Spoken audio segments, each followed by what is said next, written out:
Picture the scene. Jesus has just finished feeding thousands with 5 loaves and 2 fish. He tells his disciples, "Go ahead, cross the lake," while he stays behind to pray on a nearby mountain. Late that night, a fierce wind sweeps over the Sea of Galilee. The disciples' boat is tossed by swirling waves. They're exhausted and afraid. Suddenly, someone appears on the water, walking as if on solid ground. The disciples gasp, thinking, "It's a ghost!" But a familiar voice calls out, "Take heart, it's me, Jesus! Don't be afraid!" Peter, heart-pounding, shouts back, "If it's really you, Lord, invite me to walk on the water."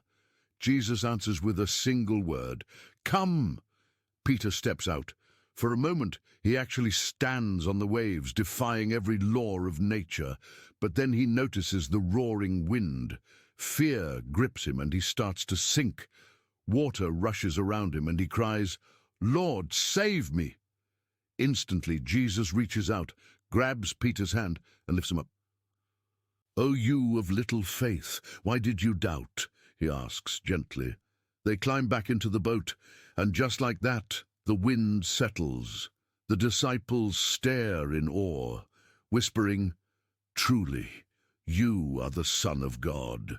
This miracle reminds us to keep our eyes on Jesus, even in life's storms, trusting that he's always there to catch us when we falter. In a time when faith was everything, there lived a man named Abraham. God had chosen him for a special purpose and made an incredible promise. "Your descendants will be as countless as the stars in the sky." But Abraham and his wife Sarah were old, far too old to have children. Yet God is faithful.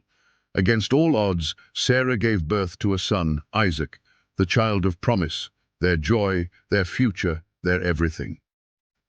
One day God tested Abraham in an unimaginable way. He called out, "Abraham," and Abraham replied, "Here I am." Then came the command that must have shaken him to his core. "Take your son, your only son Isaac, whom you love, and offer him as a sacrifice to me on a mountain I will show you." Early the next morning, Abraham prepared for the journey and set out with Isaac and 2 servants. For 3 long days, they traveled in silence. On the 3rd day, Abraham told his servants, "Stay here. We will go worship, and then we will return." As they climbed the mountain, Isaac carried the wood for the sacrifice and asked, "Father, where is the lamb for the offering?" Abraham answered, "God himself will provide the lamb." At the top of the mountain, Abraham built an altar and arranged the wood. With a heavy heart, he tied Isaac and laid him on the altar.